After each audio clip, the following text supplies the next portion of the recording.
რასაკვირველია ანტიკურ ეპოქაში, აი ეს არის ჩვენი ფუნქცია, მაგრამ პრინციპში საერთაშორისო ფუნქცია არც გაქრისტიანების შემდეგ გვეცვლება. ასე არ არის? კი, ერთს დავამატებ ანტიკურ ეპოქასთან დაკავშირებით, რომ ამ ორი სამყაროს შუაგულში მდებარეობამ ჩვენ პირველ რიგში რაც აღნიშნეთ, მოგვცა არჩევნის საშუალება და ეს არჩევანი მუდამ თან დაგვდევს.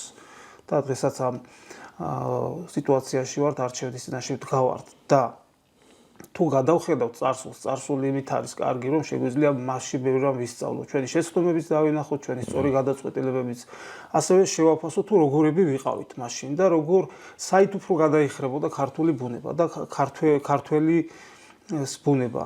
უფრო მოდი ესე ვთქვათ, ანთროპოლოგიურად, ესე გენეტიკურად რას უფრო შეეწყო ქართული ხასიათი. მას მიეცა არჩევნის საშუალება, არ ჰქონია ერთი არჩევანი მხოლოდ საბედნიეროდ, ზოგმა შეიძლება თქვას ეს საუბედუროდაც, მაგრამ ვთვლი რომ ეს ძალიან კარგია, როცა არჩევანი. არა, არჩევანი ძალიან მნიშვნელოვანია კი. არის უამრავი ქვეყანა, რომელსაც არჩევანი არ ჰქონია უბრალოდ დედამიწაზე ძალიან ბევრი ასეთი და ეთნოსი, რომელიც უბრალოდ არის იმ ერთ პოზიციაზე, რომლის იქითაც მეორე არ გააჩნია უბრალოდ. ჩვენ გვაქვს. და აი ამ არჩევნის შემთხვევაში თუ დავაკვირდებით, რა თქმა უნდა, იგივე აქამენდური ირანის, იგივე აზიური კულტურა, რომელსაც უდიდესი კულტურა არის და იყო და უამრავი სიკეთე მიგვიღია ჩვენ, მაგრამ ჩვენ მაინც გამოვარჩიეთ დასავლური კულტურის ის ნიშნები და მას დავეწაფეთ, რაც ჩვენს ხასიათთან უფრო ახლო იყო. რამდენიმე რამე შეიძლება ჩავმოთვალოთ, ესე გარკვეული იდენტობის ნაწილადაც შეიძლება მოვიაზროთ ქართული იდენტობისა, რომელიც ძალზე ახლო არის დღევანდელ ევროკავშირის და ევროპის იდენტობასთან და ადასტურებს, რომ ნათესაობა და სიახლოვე ჩვენ იმ თავითვე უფრო მეტი გქონდა ევროპულ იდენტობასთან. ეს არის შეგვიძლია თქვათ, რამდენიმე თქვათ, რომ მუდმივი ძიების წყურვილი, სულ მუდამ ძიებაში იყო ჩვენი წინაპარი და ამას ადასტურებს ის უნიკალური მიღწევები, იქნება ეს აბრეშუმის ძაფი, იქნება ეს ღვინო, ვაზი, ღვინო, ხორბლის უამრავი ჯიშები და ასე შემდეგ, ბევრი რამით ადასტურებული ბოლომდე არ არის, მაგრამ იქნება ეს ოქროს დამუშავება, თუ რკინის დამუშავება და სპილენძის ასე შემდეგ. ასევე თავისუფლებისკენ სწრაფვა ჩვენი ბუნების ნაწილი იყო და არის კიდეც ახლაც და ეს ნათლად ჩანს ამ დღეებში ყველანი ხედავთ და კეთილმეზობლური ბუნება. კი.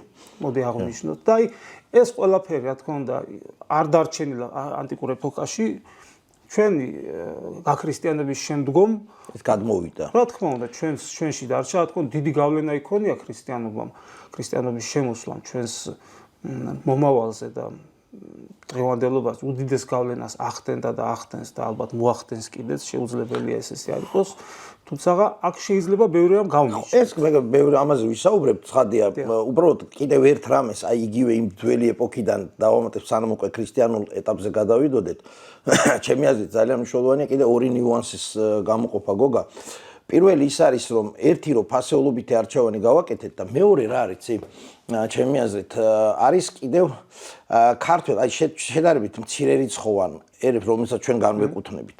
განსაკუთრებით გამძაფრებული გვაქვს აგრეთვე თვითგადარჩენის ინსტინქტიც. აი ეს გადარჩენის ინსტინქტი კიდევ წმინდა პრაგმატულადაც მიგვიყვანა იმ სამყაროდან და რატო? რა თქმა უნდა, დასავლურ სამყაროშიც იყო ექსპანსიონისტური ქვეყნები, იგივე ალექსანდრე მაკედონელი და უშუალოდ დასავლური სამყაროს ნაწილია, მაგრამ ის დამპყრობელია ხო სიტყვაზე რომი და სხვაები, რომელთანაც ჩვენ ანტიკურ ხანაშივე გვაქვს და რომიც ექსპანსიონისტური ქვეყანა იყო. მაგრამ ჩვენ მათგან უფრო ვიღებდით, ვიდრე ვკარგავდით. ამ შემთხვევაში და ეს გამოწვეული იყო აგრეთვე გეოპოლიტიკურ და გეოგრაფიულ მდებარეობითაც. ის ჩვენგან შედარებით ფიზიკურად შედარებით შორს იყო. და როდესაც ესა თუ ის ქვეყანა, რომელიცაც აქვს მიზნები თუნდაც ექსპანსიონისტური, მაგრამ შენგან მისი დარტყმის ძალა გეოგრაფიულად შედარებით მისი ცენტრი ცოტა შორს არის. ასეთ შემთხვევაში ის ნაკლებად სახიფათოა ეთნოსის ყოფნა არ ყოფნისათვის. მეტიც მას აწყობს ძლიერი ყავდეს მოკავშირე ამ შემთხვევაში, თუნდაც ის მისი დაქვემდებარებულობა. და გაცილებით სახიფათოა ამა თუ იმ შედარებით მომცრო ქვეყნ როგორც ჩვენა ვართ. აგრესიული დიდი ქვეყნის უშუალო მეზობლობა. იგივე აქემენიანთა ირანი, იგივე შემდგომ პართია, რომლებიც სწორედ აი გაქრისტიანებამდე და შემდგომ სასანიანთა ირანი, რომლებიც აი აქ გვესაზღვრებოდნენ ყურის ძირში.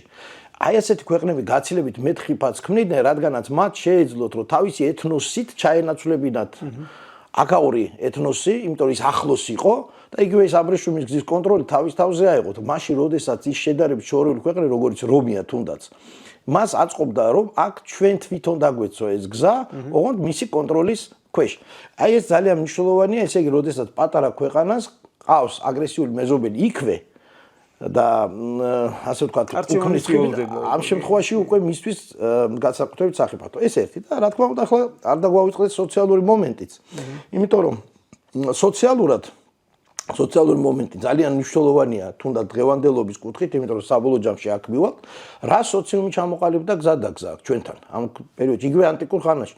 მოგეხსენებათ, იქიდან მოყოლებული ძველი დროიდან, როდესაც თავისუფალი საზოგადოება თანდათანობით ის თავისუფალი მეთემეები, რომლებიც ქმნიდნენ საფუძველს ამა თუ იმ სახელმწიფოსი, ჩვენთან იგივე ქართლის სამეფოსი თუ კოლხეთში თქვა, თანდათანობით ეს თავისუფალი საზოგადოება, თავისუფალი მეთემეები კანუგლეხები თანდათანობით კარგავენ თავიანთ დამოუკიდებლობას და ექცევიან ყოფილი თანამოძმეების, ყოფილი სხვა მეთემეების გავლენის ქვეშ, რომლებმაც სხვადასხვა მეთოდებით მოახერხეს და შექმნეს ელიტა, კასტა, ასე ვთქვათ, მართველი ფენისა, რომელთა გავლენის ქვეშ მოიქცა ეს სოციუმი და ფაქტობრივად ჩამოყალიბდა ძალიან მკაფიოდ ერთმანეთისგან იერარქიულად განსხვავებული ფენები და ეს ფენები წითელ ხაზად გაყვება მთელი ჩვენს ისტორიას, იმიტომ და ეს მარტო ჩვენთან არ იყო ბუნებრივია, მეგობრო, ეს იყო მთელ მსოფლიოში, როდესაც ძველი ათენის და ასე ვთქვათ, ათენური დემოკრატია ბოლოს მარცხი განიცა და რომის რესპუბლიკამაც ბოლოს მარცხი განიცა და ძველი წელთაღრიცხვაში, ანუ რესპუბლიკა იგივე დემოკრატია უბრალოდ შეგახსენებთ, ანუ იგივე ხალხის მმართველობა და გადავიდა ყველაფერი მონარქია, ერთმმართველობა და ეს ერთმმართველობა გაგრძელდება სოფლიოში, მარტო ჩვენთან არა, სოფლიოში საუკუნეების განმავლობაში და ჩვენც ამის ნაწილი ვიქნებით.